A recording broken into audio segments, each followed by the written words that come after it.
Oleh karena itu, Allah Ta'ala berfirman, dan jika sekiranya Allah menyegerakan keburukan bagi manusia seperti permintaan mereka untuk menyegerakan kebaikan, niscaya diakhiri umur mereka.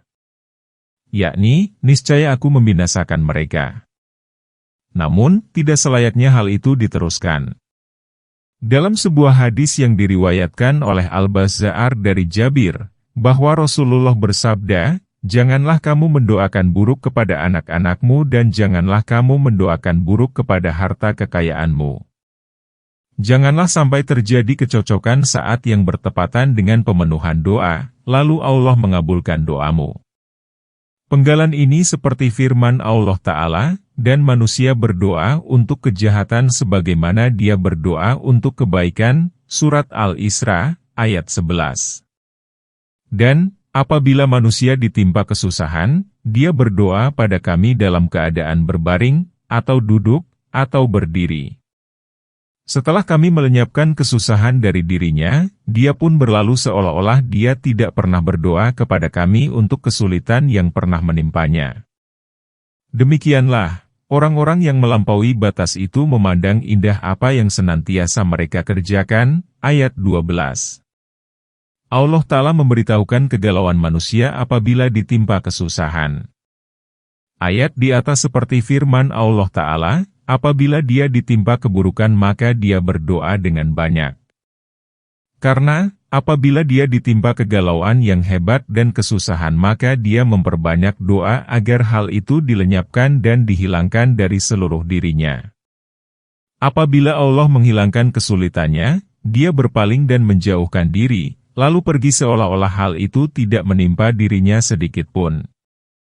Dia pun berlalu seolah-olah dia tidak pernah berdoa kepada kami untuk kesusahan yang pernah menimpanya. Kemudian Allah mencela sifat dan perilaku ini. Maka dia berfirman, demikianlah, orang-orang yang melampaui batas itu memandang indah apa yang senantiasa mereka kerjakan. Adapun orang yang ditunjukkan kepada jalan yang lurus dan lempeng maka dia dikecualikan dari celaan itu seperti firman Allah Ta'ala, kecuali orang-orang yang bersabar dan melakukan berbagai amal soleh. Dan, sesungguhnya kami telah membinasakan beberapa umat sebelum kamu ketika mereka telah berbuat zalim, padahal telah datang kepada mereka rasul-rasulnya dengan membawa berbagai penjelasan, tetapi mereka sekali-kali tidak hendak beriman. Demikianlah, kami membalas orang-orang yang berbuat dosa, ayat 13. Kemudian, kami menjadikan kamu sebagai pengganti-pengganti di muka bumi sesudah mereka supaya kami memperhatikan bagaimana kamu berbuat, ayat 14. Allah Ta'ala memberitahukan apa yang telah ditimpakan kepada umat-umat terdahulu karena mereka mendustakan para rasul, yaitu mendustakan keterangan-keterangan dan alasan-alasan yang nyata yang mereka bawa. Kemudian, Allah menempatkan generasi yang menggantikan kaum tersebut. Dia mengutus kepada mereka seorang rasul guna memantau ketaatan mereka dan ketundukan mereka kepadanya. Dan, apabila dibacakan kepada mereka ayat-ayat kami yang jelas, orang-orang yang tidak mengharapkan pertemuan dengan kami berkata, datangkanlah Al-Quran yang berbeda dengan ini atau gantikanlah ia. Katakanlah, tidaklah patut bagiku menggantinya dari pihak diriku sendiri. Aku tidak mengikuti kecuali apa yang diwahyukan kepadaku. Sesungguhnya aku takut jika mendurhakai Tuhanku atas siksa pada hari yang besar. Ayat 15. Katakanlah, jika Allah menghendaki, niscaya aku akan membacakannya kepadamu dan Allah tidak memberitahukannya kepadamu. Sesungguhnya aku telah tinggal bersamamu beberapa lama sebelumnya. Maka apakah kamu tidak berpikir? Ayat 16. Allah Ta'ala memberitahukan kesombongan kaum musyrikin Quraisy yang ingkar dan berpaling dari Allah Ta'ala bahwasanya apabila dibacakan kepada mereka oleh Rasulullah kitab Allah dan alasan-alasannya yang jelas maka mereka berkata, datangkanlah Al-Quran yang berbeda dengan ini yang memiliki pola lain atau gantikanlah ia ke tempat lain. Allah Ta'ala berfirman kepada nabinya, katakanlah, tidaklah patut bagiku menggantinya dari pihak diriku sendiri, yakni hal ini bukanlah hakku. Sesungguhnya aku hanyalah hamba yang diperintahkan dan seorang rasul penyampai dari Allah. Aku tidak mengikuti kecuali apa yang diwahyukan kepadaku. Sesungguhnya aku takut jika mendurhakai Tuhanku atas siksa pada hari yang besar. Kemudian, Allah berfirman sambil menetapkan alasan atas mereka mengenai kesahihan apa yang dibawa oleh Rasul kepada mereka, katakanlah, jika Allah menghendaki, niscaya aku akan membacakannya kepadamu dan Allah tidak memberitahukannya kepadamu, yakni kitab ini hanyalah aku bawa kepadamu atas seizin Allah dan kehendaknya serta kehendaknya atasku. Kitab itu pun menunjukkan bahwa aku tidaklah mengada-adakannya dari pihak diriku. Sesungguhnya kamu tidak akan sanggup menentangnya. Sesungguhnya kamu mengetahui kejujuran dan kebenaranku semenjak aku hidup di tengah-tengah kamu hingga saat Allah mengutusku menjadi Rasul. Janganlah kamu mengkritikku dalam soal apapun dan menjerumuskanku karenanya. Oleh karena itu, Allah Ta'ala berfirman, sesungguhnya aku telah tinggal bersamamu beberapa lama sebelumnya. Maka apakah kamu tidak berpikir? Apakah kamu tidak memiliki akal yang dapat digunakan untuk membedakan kebenaran dari kebatilan? Oleh karena itu, tatkala Heraklius, yaitu Raja Romawi, bertanya kepada Abu Sufyan yang saat itu menjadi pemimpin kaum musyrikin, apakah kalian menyangka Muhammad itu berdusta sebelum dia mengatakan apa yang telah dia katakan itu, kenabian? Abu Sufyan berkata, aku berkata, tidak. Heraklius berkata, sesungguhnya aku mengetahui bahwa dia tidak akan menyerukan kebohongan kepada manusia, kemudian dia pergi lalu berdusta kepada Allah. Maka, siapakah yang lebih zalim daripada orang yang mengada-adakan kebohongan terhadap Allah atau mendustakan ayat-ayatnya? Sesungguhnya tidaklah beruntung orang-orang yang berbuat dosa. Ayat 17.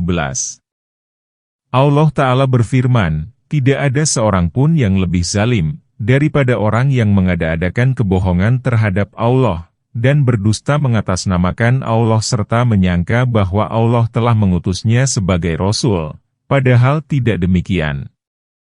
Perbuatan seperti ini pastilah dilakukan oleh orang-orang dungu. Bagaimana mungkin hal itu dilakukan oleh para nabi?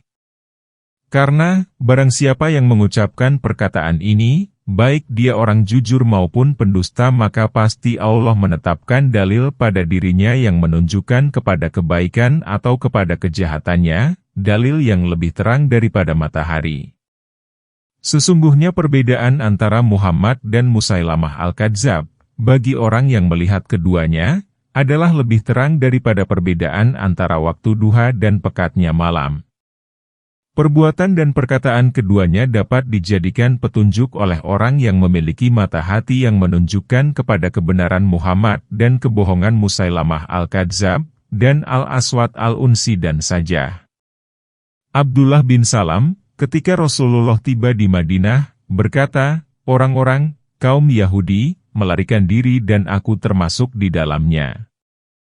Tatkala aku melihat wajah Rasulullah maka aku sadar bahwa wajahnya itu berbeda dengan wajah seorang pendusta.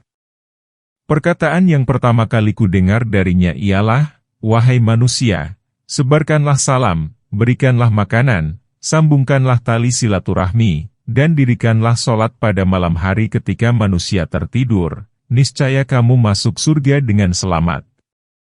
Hasan bin Sabit berkata, kalaulah tidak ada tanda-tanda yang jelas pada dirinya maka pikirannya memberimu kebaikan. Setiap orang yang memiliki pandangan dan mata hati yang melihat Musailamah Al-Kadzab maka dia pasti mengetahui keberadaan yang sebenarnya melalui ucapannya yang rancu, perbuatannya yang hina dan buruk, dan Qur'annya yang membuatnya kekal di neraka pada hari kerugian dan penelanjangan.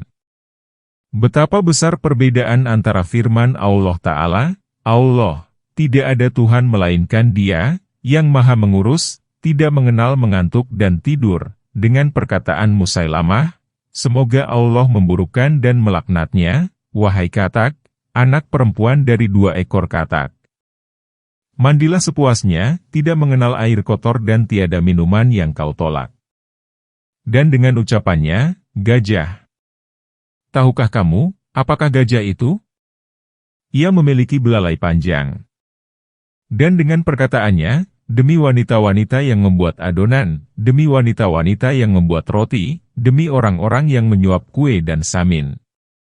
Sesungguhnya kaum Quraisy adalah orang-orang yang biasa membuat kurafat dan kepercayaan, jampi-jampi, untuk menjinakkan biawak. Mereka tidak mengucapkannya kecuali untuk tujuan mengolok-olok dan mempermainkan. Abu Bakar Shiddiq berkata kepada para pengikut Musailamah yang bertobat setelah mereka memperdengarkan kepada Abu Bakar ungkapan di atas, celakalah kamu. Kemanakah perginya akalmu? Demi Allah, sesungguhnya ungkapan itu bukan berasal dari wahyu. Oleh karena itu, Allah Ta'ala berfirman, dan siapakah yang lebih zalim daripada orang yang membuat kebohongan terhadap Allah atau yang berkata, telah diwahyukan kepadaku, padahal tidak diwahyukan sesuatu pun kepadanya. Dan orang yang berkata, aku akan menurunkan seperti apa yang diturunkan Allah. Surat Al-An'am, ayat 93. Sedangkan dalam surat ini Allah berfirman, maka siapakah yang lebih zalim daripada orang yang mengada-adakan kebohongan terhadap Allah atau mendustakan ayat-ayatnya? Sesungguhnya tidaklah beruntung orang-orang yang berbuat dosa. Demikianlah, tidak ada yang lebih dusta selain orang yang mendustakan kebenaran yang dibawa oleh para rasul dan telah ditegakkan atasnya alasan-alasan. Dalam sebuah hadis dikatakan, manusia yang paling sombong terhadap Allah ialah orang yang membunuh nabi atau dibunuh oleh seorang nabi. Dan mereka menyembah selain Allah, sesuatu yang tidak memberi kemudaratan dan manfaat kepada mereka. Dan mereka berkata, mereka itu adalah pemberi syafaat kepada kami di sisi Allah. Katakanlah, apakah kamu mengabarkan kepada apa yang tidak diketahuinya baik di langit dan tidak di bumi? Maha suci Allah dan maha tinggi dari apa yang mereka persekutukan. Ayat 18. Manusia itu dahulunya merupakan satu umat, kemudian mereka berselisih. Kalau bukan karena suatu ketetapan yang telah ada dari Tuhanmu dahulu, pastilah telah diberi keputusan di antara mereka tentang apa yang mereka perselisihkan itu. Ayat 19.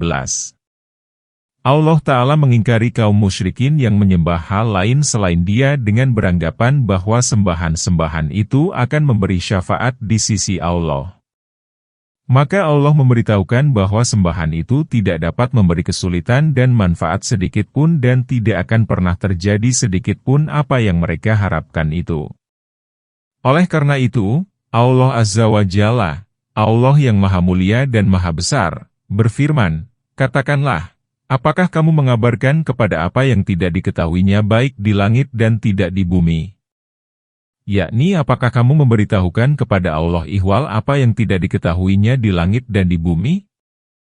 Kemudian Dia menyucikan Zat-Nya yang mulia dari penyekutuan mereka. Maka Dia berfirman, Maha suci Allah dan maha tinggi dari apa yang mereka persekutukan. Kemudian, Allah memberitahukan bahwa kemusyrikan ini terjadi dan ada pada manusia setelah sebelumnya tidak ada, bahwa manusia sebelumnya memeluk agama yang satu, yaitu Islam. Ibnu Abbas berkata bahwa antara Adam dan Nuh terdapat 10 kurun yang semuanya memeluk Islam. Kemudian terjadilah perselisihan di antara manusia, lalu disembahlah berhala-berhala, patung-patung, dan tandingan-tandingan. Kemudian Allah mengutus para rasul yang membawa ayat-ayatnya, keterangan-keterangannya, alasan-alasannya yang baik, dan dalil-dalilnya yang terang. Agar Dia mematikan orang yang binasa melalui keterangan dan menghidupkan orang yang hidup pun melalui keterangan. Firman Allah Ta'ala, kalau bukan karena suatu ketetapan yang telah ada dari Tuhanmu dahulu, yakni kalaulah tidak ketetapan dalam hukum Allah Ta'ala bahwa Dia tidak akan mengazab seseorang kecuali setelah ditegakkan alasan kepadanya dan bahwa Dia telah menetapkan batas waktu makhluk hingga batas waktu tertentu. Niscaya diputuskanlah persoalan yang mereka perselisihkan, lalu Dia membahagiakan kaum muslimin dan mencelakakan kaum kafir. Dan mereka berkata, mengapa tidak diturunkan kepadanya suatu keterangan dari Tuhannya? Maka katakanlah, sesungguhnya yang gaib itu kepunyaan Allah, sebab itu tunggulah. Sesungguhnya aku bersama kamu termasuk orang-orang yang menunggu. Ayat 20. Kaum kafir yang mendustakan itu berkata, mengapa tidak diturunkan kepada Muhammad suatu keterangan dari Tuhannya? Yaitu, mengubah bukit Syafa menjadi emas bagi mereka, atau melenyapkan gunung Mekah dari daerah mereka kemudian bekasnya dijadikan kebun-kebun, sungai-sungai, dan semacamnya yang dapat dilakukan oleh Allah. Dan Dia Maha Kuasa atas segala sesuatu, lagi Maha Bijaksana dalam seluruh perbuatan dan perkataannya. Hal ini sebagaimana Allah Ta'ala berfirman, Maha Suci Allah yang jika Dia menghendaki, niscaya dijadikannya bagimu yang lebih baik dari yang demikian, yaitu surga-surga yang mengalir di bawahnya sungai-sungai dan dijadikannya pula untukmu istana-istana. Bahkan, mereka mendustakan hari kiamat. Dan, kami menyediakan neraka yang menyala-nyala bagi siapa yang mendustakan hari kiamat. Surat Al-Furqan, ayat 10-11. Dan seperti firman Allah Ta'ala, dan tiada yang menghalangi kami untuk mengirimkan ayat-ayat itu, melainkan karena orang-orang terdahulu telah mendustakannya. Allah Ta'ala berfirman, sesungguhnya sunnah yang berlaku dalam penciptaanku ialah apabila aku memberikan apa yang mereka pinta ialah jika mereka beriman. Apabila tidak beriman maka kami akan menyegerakan azab atas mereka. Oleh karena itu, tatkala Rasulullah diberi pilihan antara memenuhi permintaan mereka jika mereka beriman dan mengazab mereka jika tidak beriman dengan menunggu permintaan maka beliau memilih penantian. Hal itu kerap kali dilakukan oleh Rasulullah. Oleh karena itu, Allah Ta'ala membimbing nabinya agar menjawab permintaan mereka dengan, maka katakanlah, sesungguhnya yang gaib itu kepunyaan Allah. Yakni, seluruh persoalan itu kepunyaan Allah. Dia mengetahui kejadian akhir segala perkara. Sebab itu tunggulah. Sesungguhnya aku bersama kamu termasuk orang-orang yang menunggu. Yakni, tunggulah hukum Allah yang akan diberikan kepadaku dan kamu. Mereka meminta hal itu, padahal sebelumnya mereka telah menyaksikan salah satu mukjizat Nabi yang lebih besar daripada yang mereka pinta. Yaitu, ketika beliau berisyarat kepada bulan pada malam purnama. Lalu ia terbelah menjadi dua, belahan yang satu masuk ke balik gunung dan satu lagi di atasnya. Mukjizat ini lebih besar daripada yang mereka pinta dan daripada yang tidak mereka pinta. Jika menurut pengetahuan Allah bahwa permintaan mereka itu untuk dijadikan petunjuk dan untuk mengokohkan keimanan, niscaya Dia memenuhi mereka. Namun, menurut pengetahuannya bahwa mereka meminta karena ingkar dan sombong, maka Dia membiarkan mereka dalam keadaannya itu. Dan menurut pengetahuannya, tidak ada seorang pun di antara mereka yang akan beriman. Hal ini seperti firman Allah, sesungguhnya orang-orang yang telah pasti terhadap mereka kalimat Tuhanmu, tidaklah akan beriman, meskipun datang kepada mereka segala macam keterangan hingga mereka menyaksikan azab yang pedih. Surat Yunus, ayat 96-97.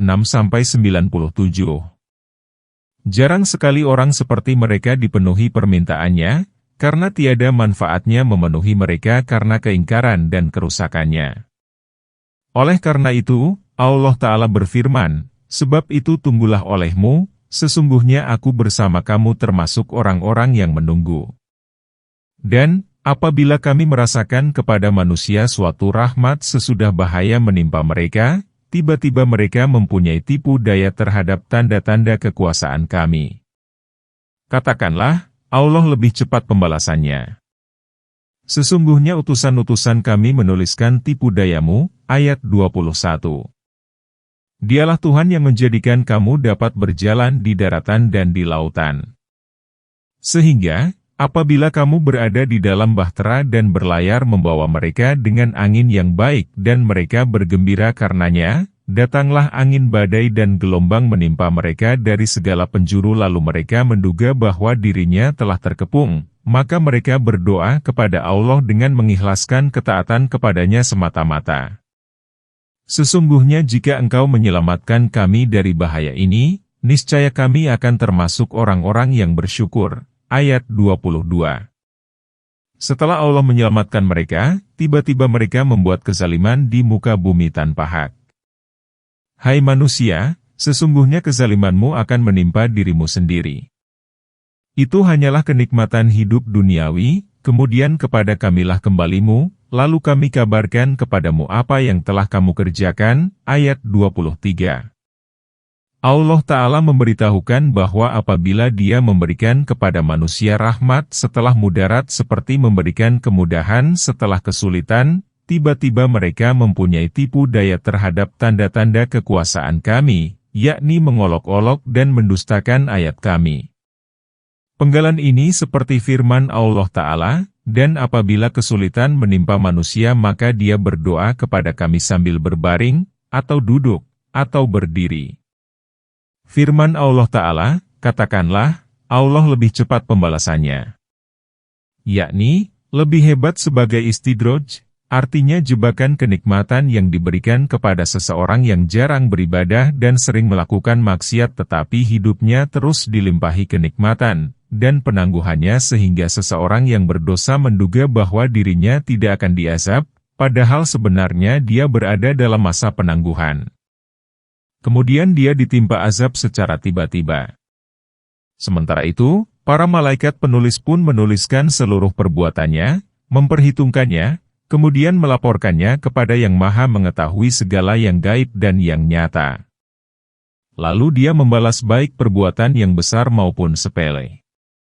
Kemudian Allah Ta'ala berfirman bahwa sesungguhnya, Dialah Tuhan yang menjadikan kamu dapat berjalan di daratan dan di lautan, yakni Dialah yang memeliharamu.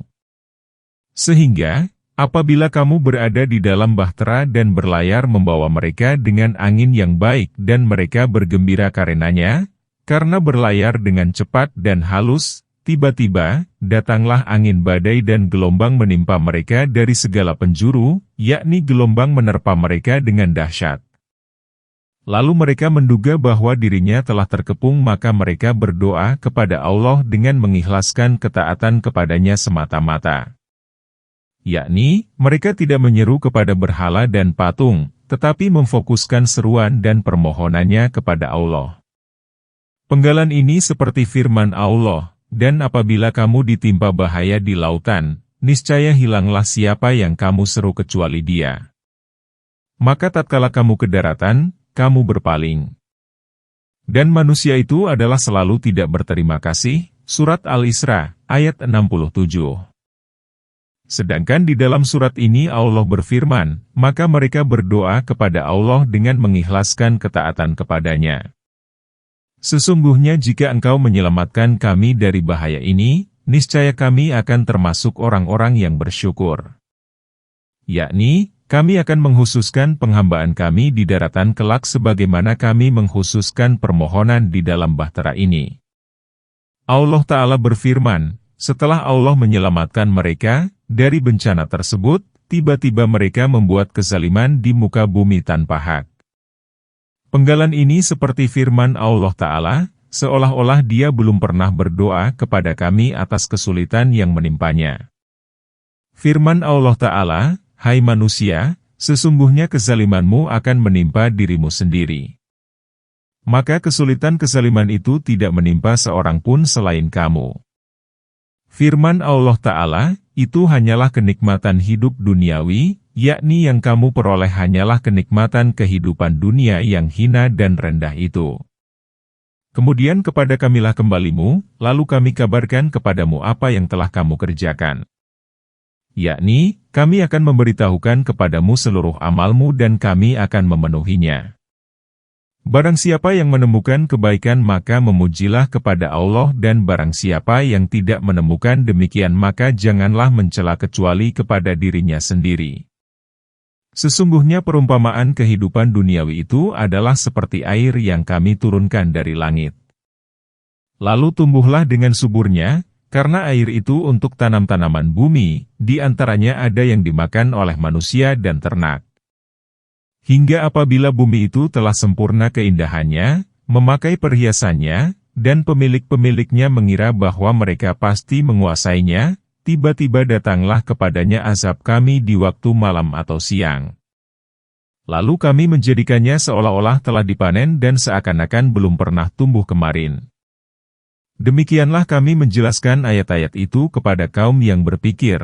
Ayat 24.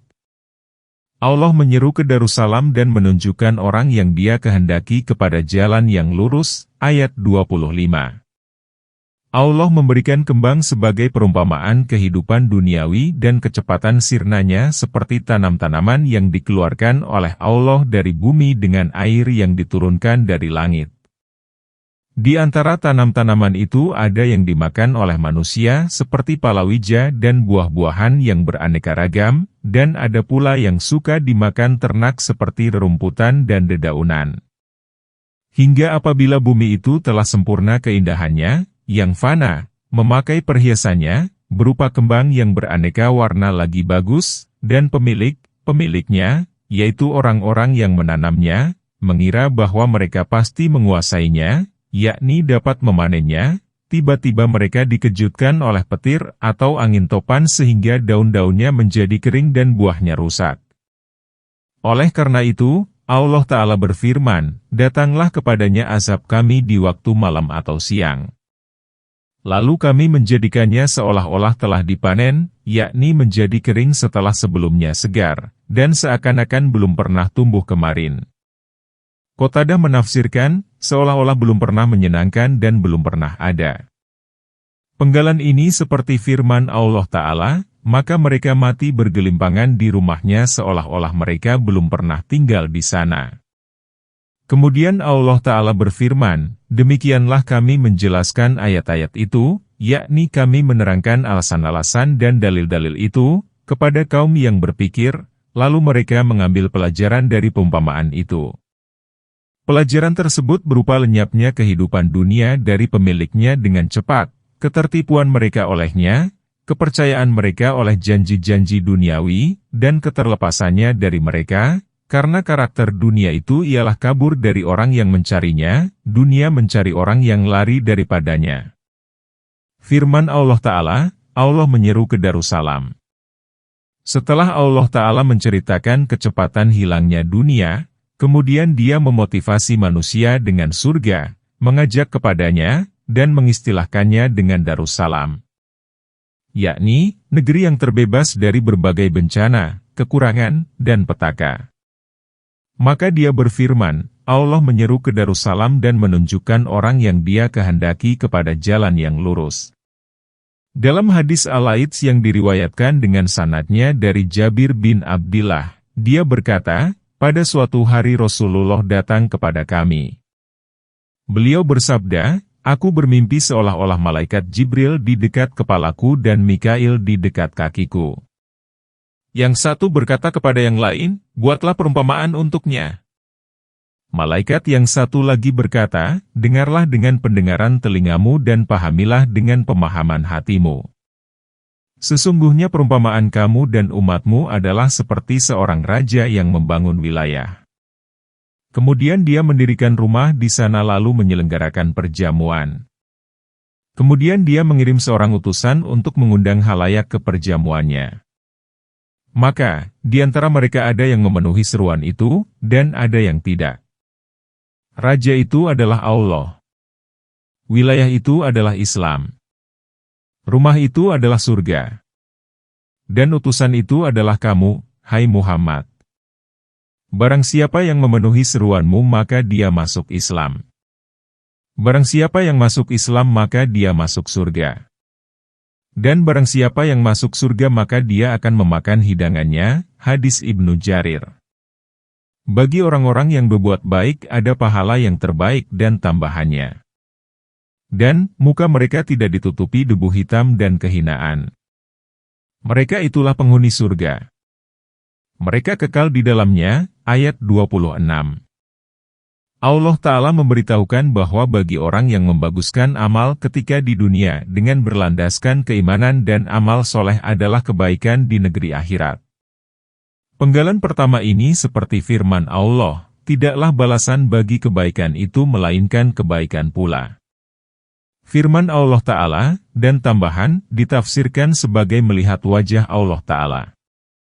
Penafsiran, tambahan, dengan, melihat wajah Allah, bersumber kepada Abu Bakar As-Siddiq, Hudzaifah ibnu Al-Yaman, Abdullah bin Abbas, Said ibnul Al-Musayyab, segolongan tabi'in, dan sejumlah ulama salaf dan halaf. Ibnu Jarir meriwayatkan dari Ubay bin Ka'ab bahwa dia bertanya kepada Rasulullah ihwal firman Allah Ta'ala, bagi orang-orang yang berbuat baik, adalah kebaikan dan tambahan. Maka beliau bersabda, yang dimaksud, kebaikan, adalah surga dan yang dimaksud, tambahan, ialah memandang wajah Allah Azza wa Jalla. Firman Allah Ta'ala, dan muka mereka tidak ditutupi debu hitam, ketika mereka berada di lapangan mahsyar. Debu hitam itu menutupi wajah-wajah kaum kafir dan durhaka. Dan kehinaan, yakni kerendahan dan kekerdilan. Untuk orang-orang yang beriman, mereka tidak mendapat kehinaan batiniah dan lahiriah. Justru mereka, seperti difirmankan oleh Allah, maka Tuhan memelihara mereka dari kesusahan hari itu dan memberikan kepada mereka kejernihan dan kegembiraan. Yakni kejernihan pada wajah dan kegembiraan pada hati mereka. Semoga Allah menjadikan kita dari golongan mereka, dengan karunia dan rahmat-Nya. Amin. Dan orang-orang yang mengerjakan keburukan mendapat balasan keburukan yang setimpal, dan mereka ditutupi oleh kehinaan. Tidak ada bagi mereka seorang pelindung pun dari Allah. Seolah-olah muka mereka ditutupi dengan kepingan-kepingan malam yang gelap gulita. Mereka itulah penghuni neraka, mereka kekal di dalamnya, ayat 27. Setelah Allah Ta'ala memberitahukan keadaan orang-orang yang berbahagia, yang dilipat gandakan balasan kebaikannya, serta diberi tambahan, maka dia menggabungkan pemberitahuan itu dengan pemberitahuan keadaan orang-orang yang celaka. Allah Ta'ala menuturkan keadilannya terhadap mereka dan bahwa Dia akan membalas mereka dengan setimpal, tanpa ditambah. Dan mereka ditutupi oleh kehinaan. Yakni, mereka ditimpa dan diliputi oleh kehinaan karena kemaksiatan dan ketakutannya. Penggalan ini seperti firman Allah Ta'ala, dan kamu akan melihat mereka dihadapkan ke neraka dalam keadaan tunduk karena merasa hina, Surat Asy-Syura, ayat 45. Firman Allah Ta'ala, tidak ada bagi mereka seorang pelindung pun dari Allah. Yakni, tidak ada seorang penolak dan tidak ada penjaga yang melindungi mereka dari azab itu. Penggalan ini seperti firman Allah Ta'ala, pada hari itu, manusia berkata, kemana tempat lari? Sekali-kali tidak. Tidak ada tempat berlindung, Surat Al-Qiyamah, ayat 10-11. Pada suatu hari kami mengumpulkan mereka semuanya, kemudian kami berfirman kepada orang-orang yang menyekutukan, pada tempat kamulah kamu dan sekutu-sekutumu. Lalu kami memisahkan mereka dan berkatalah sekutu-sekutu mereka, kamu sekali-kali tidak pernah menyembah kami, ayat 28. Dan cukuplah Allah menjadi saksi antara kami dan kamu bahwa kami tidak tahu menahu tentang penyembahan kamu, ayat 29. Di sanalah tiap-tiap diri merasakan pembalasan dari apa yang telah dikerjakannya dahulu dan mereka dikembalikan kepada Allah pelindung mereka yang sebenarnya dan lenyaplah dari mereka apa yang mereka ada-adakan, ayat 30. Allah Ta'ala berfirman, pada suatu hari kami mengumpulkan mereka semuanya, yakni mengumpulkan seluruh penghuni bumi, dari golongan jin dan manusia, baik yang soleh maupun yang durhaka. Kemudian kami berfirman kepada orang-orang yang menyekutukan, pada tempat kamulah kamu dan sekutu-sekutumu. Yakni, tetaplah kamu dan sekutu-sekutumu di tempatmu dan berpisahlah dari tempat kaum mukminin. Penggalan ini seperti firman Allah Ta'ala, sekarang, berpisahlah kamu wahai orang-orang yang durhaka. Dan sebagaimana ditegaskan dalam hadis, pada hari kiamat, kami duduk di tempat yang tinggi di atas manusia yang durhaka. Firman Allah Ta'ala, lalu kami memisahkan mereka. Yakni, kami memisahkan orang-orang yang menyekutukan dari pihak-pihak yang disekutukan. Yakni, sekutu-sekutu mereka menolak penyembahan kaum musyrikin dan berlepas diri dari mereka.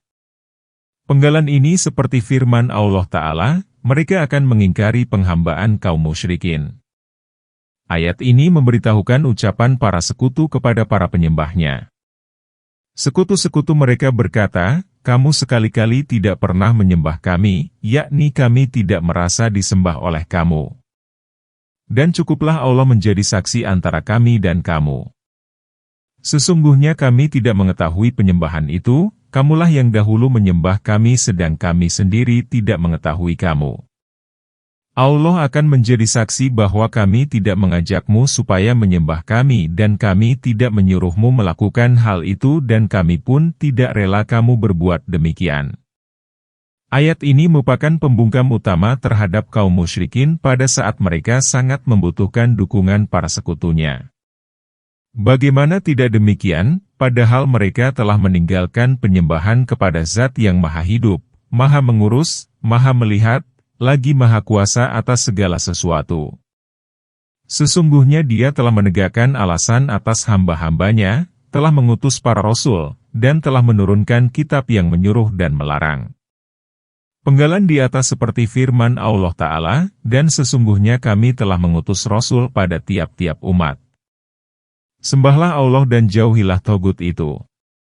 Maka di antara umat itu ada orang-orang yang diberi petunjuk oleh Allah dan ada pula di antaranya orang-orang yang telah pasti kesesatan baginya. Surat An-Nahl, ayat 36. Kaum musyrikin itu bermacam-macam. Allah menceritakan mereka di dalam kitabnya, menjelaskan perilaku dan ucapan-ucapannya, serta membantah apa yang mereka lakukan dengan sekeras-keras bantahan. Firman Allah Ta'ala, "Di sanalah tiap-tiap diri merasakan pembalasan dari apa yang telah dikerjakannya dahulu, yakni pada tempat perhitungan di hari kiamat." Setiap diri akan diberitahu dan diinformasikan kepadanya ihwal perbuatan yang telah dilakukannya, apakah perbuatannya itu berupa kebaikan atau keburukan. Penggalan ini seperti firman Allah Ta'ala, pada hari itu diberitahukan kepada manusia apa yang telah dilakukan dan dilalaikannya. Firman Allah Ta'ala, dan mereka dikembalikan kepada Allah pelindung mereka yang sebenarnya, yakni mereka mengembalikan seluruh persoalannya kepada Allah sebagai hakim yang adil. Kemudian Dia memutuskan perkara itu. Dia memasukkan penghuni surga ke dalam surga dan ahli neraka ke dalam neraka. Dan lenyaplah dari mereka, yakni sirna dan terlepaslah dari kaum musyrikin itu, apa yang mereka ada-adakan, yakni apa yang dahulu mereka sembah berupa perkara selain Allah dengan mengada-adakan kepada Allah yang Maha Suci. Maha tinggi Dia dari apa yang mereka sekutukan. Katakanlah, siapakah yang memberimu rezeki dari langit dan bumi, atau siapakah yang memiliki pendengaran dan penglihatan? Siapakah yang mengeluarkan yang hidup dari yang mati dan mengeluarkan yang mati dari yang hidup? Dan siapakah yang mengatur segala urusan? Maka mereka akan menjawab, Allah. Maka katakanlah, mengapa kamu tidak bertakwa? Ayat 31. Yang demikian itu adalah Allah Tuhan kamu yang sebenarnya. Maka tidak ada sesudah kebenaran itu melainkan kesesatan. Maka bagaimanakah kamu dapat dipalingkan? Ayat 32, demikianlah, telah tetap kalimat Tuhanmu terhadap orang-orang yang fasik, karena sesungguhnya mereka tidak beriman. Ayat 33. Allah menegakkan alasannya yang mendalam terhadap orang-orang musyrikin yang mengakui keesaan dan rububiyah Allah. Artinya Tuhan pengatur segala sesuatu, alasan yang menunjukkan keesaan uluhiyahnya, artinya keyakinan atas keesaan Allah.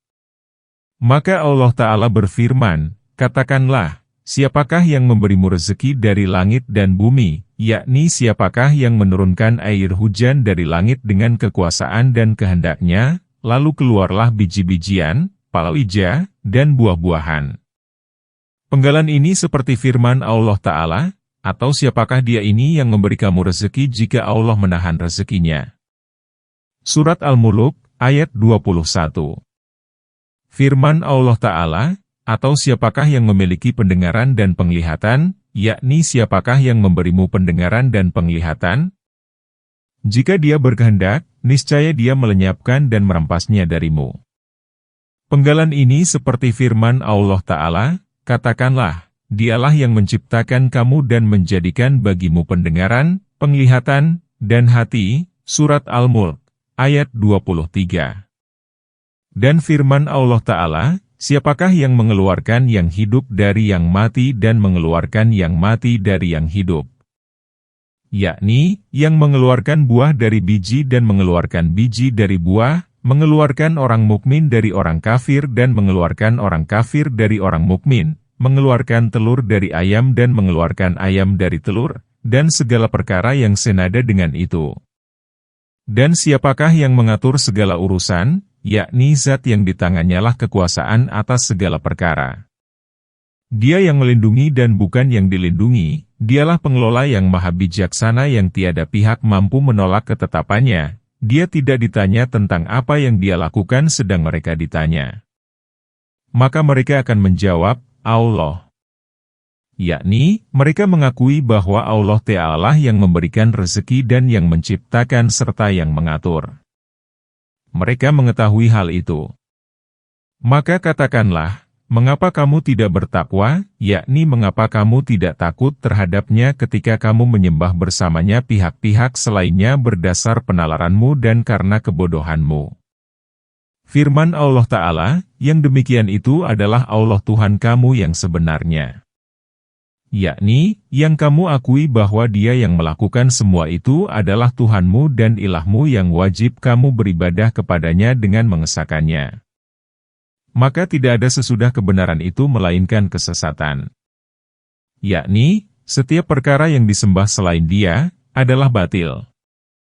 Tidak ada Tuhan kecuali Dia yang Maha Esa, tiada sekutu baginya. Maka bagaimanakah kamu dapat dipalingkan, yakni mengapa kamu dapat dipalingkan dari penyembahannya kepada penyembahan selainnya, padahal kamu mengetahui bahwa Dia adalah Tuhan yang menciptakan segala perkara dan yang mengatur segala perkara. Demikianlah, telah tetap kalimat Tuhanmu terhadap orang-orang yang fasik, karena sesungguhnya mereka tidak beriman. Yakni, sebagaimana kaum musyrikin itu tetap bercokol pada kemusyrikannya dan penyembahan pihak selain Allah, padahal mereka mengakui bahwa Allah itu memiliki sifat-sifat ketuhanan, maka karena itu tetaplah atas mereka kalimat Allah bahwa mereka merupakan orang-orang yang celaka, yaitu para penghuni neraka, sebagai balasan yang setimpal atas jenis perbuatannya. Penggalan ini seperti firman Allah Ta'ala, mereka berkata, benar. Namun, telah tetap kalimat azab atas orang-orang yang kafir. Katakanlah, apakah di antara sekutu-sekutumu ada yang dapat memulai penciptaan makhluk, kemudian mengulanginya kembali? Katakanlah, Allah lah yang memulai penciptaan makhluk, kemudian mengulanginya kembali. Maka mengapa kamu dapat dipalingkan? Ayat 34. Katakanlah, apakah di antara sekutu-sekutumu ada yang menunjukkan kepada kebenaran? Katakanlah, Allah lah yang menunjukkan kepada kebenaran. Maka apakah orang-orang yang menunjukkan kepada kebenaran itu lebih berhak untuk diikuti ataukah orang yang tidak dapat memberi petunjuk kecuali setelah diberi petunjuk? Mengapa kamu demikian? Bagaimanakah kamu mengambil keputusan? Ayat 35. Dan, kebanyakan mereka tidak mengikuti kecuali dugaan belaka. Sesungguhnya dugaan itu tidak berguna sedikitpun untuk mencapai kebenaran. Sesungguhnya Allah Maha mengetahui apa yang mereka kerjakan, ayat 36. Ayat ini membatilkan pengakuan mereka terhadap apa yang mereka sekutukan kepada selain Allah dan mematahkan alasan mereka. Katakanlah, apakah di antara sekutu-sekutumu ada yang dapat memulai penciptaan makhluk, kemudian mengulanginya kembali? Apakah di antara orang yang kamu sembah selain Allah terdapat orang yang dapat menciptakan seperti menciptakan langit dan bumi kemudian memfanakan keduanya, kemudian mengembalikan lagi keduanya? Katakanlah, Allah lah yang memulai penciptaan makhluk, kemudian mengulanginya kembali. Dialah semata yang melakukan hal itu. Maka mengapa kamu dapat dipalingkan? Maka mengapa kamu dapat dipalingkan dari jalan yang benar kepada jalan yang batil, padahal kamu mengetahui? Katakanlah, apakah di antara sekutu-sekutumu ada yang menunjukkan kepada kebenaran? Katakanlah, Allah lah yang menunjukkan kepada kebenaran. Yakni, tidak ada seorang pun di antara mereka yang dapat berkuasa untuk menunjukkan seseorang kepada kebenaran, padahal kamu mengetahui hal itu, dan sesungguhnya tiada yang dapat menunjukkan kepada kebenaran dan tidak ada yang dapat mengembalikan hati dari kesesatan kepada petunjuk kecuali Allah yang Maha Esa, tiada sekutu baginya.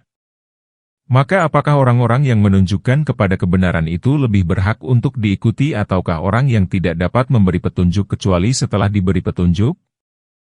Apakah yang diikuti itu ialah yang dapat menunjukkan kepada kebenaran dan yang memberi penglihatan setelah sebelumnya buta? Ataukah yang diikuti itu orang yang tidak dapat menunjukkan apapun kecuali setelah dia ditunjukkan oleh pihak lain?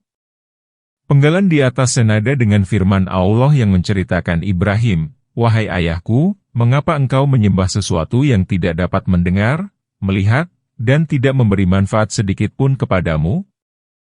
Firman Allah Ta'ala, "Mengapa kamu demikian?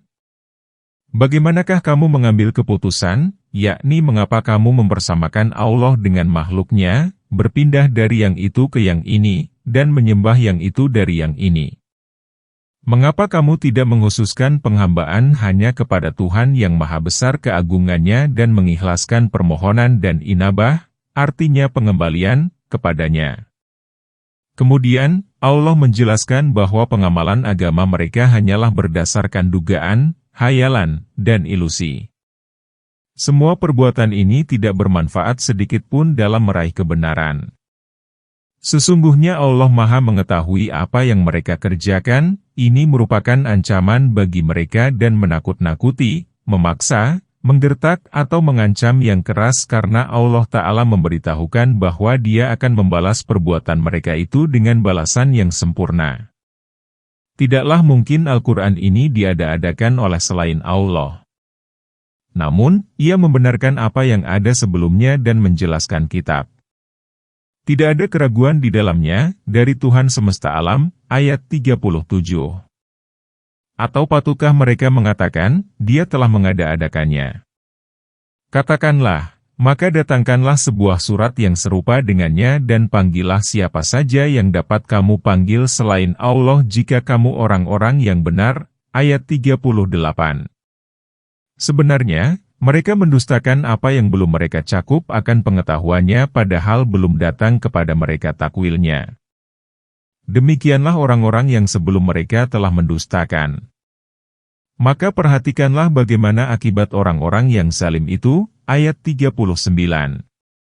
Di antara mereka ada orang-orang yang beriman kepadanya dan di antara mereka ada orang-orang yang tidak beriman kepadanya. Tuhanmu lebih mengetahui orang-orang yang berbuat kerusakan, ayat 40. Ayat ini merupakan penjelasan terhadap kemukjizatan Al-Quran, bahwasanya manusia tidak akan mampu menampilkan ungkapan seperti Al-Quran, 10 surat, bahkan 1 surat yang serupa dengannya.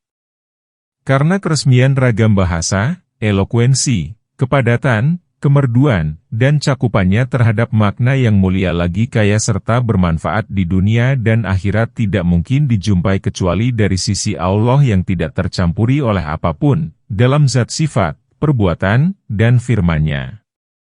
Maka firman-Nya tidak dapat ditiru oleh perkataan makhluk.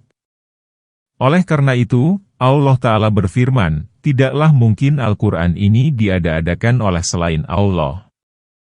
Yakni, Al-Quran seperti ini tidak akan ada kecuali dari sisi Allah dan tidak diserupai oleh perkataan manusia. Namun, Ia membenarkan apa yang ada sebelumnya, yakni membenarkan kitab-kitab terdahulu, memeliharanya, dan menjelaskan pengubahan, penafsiran, dan penggantian yang terjadi dalam kitab terdahulu itu. Firman Allah Ta'ala, dan menjelaskan kitab. Tidak ada keraguan di dalamnya, dari Tuhan semesta alam. Yakni, Al-Quran itu menjelaskan hukum-hukum, perkara halal, dan perkara haram dengan penjelasan yang terang, tuntas, menyeluruh, dan benar. Tidak ada keraguan di dalamnya. Al-Quran itu dari Allah Tuhan semesta alam.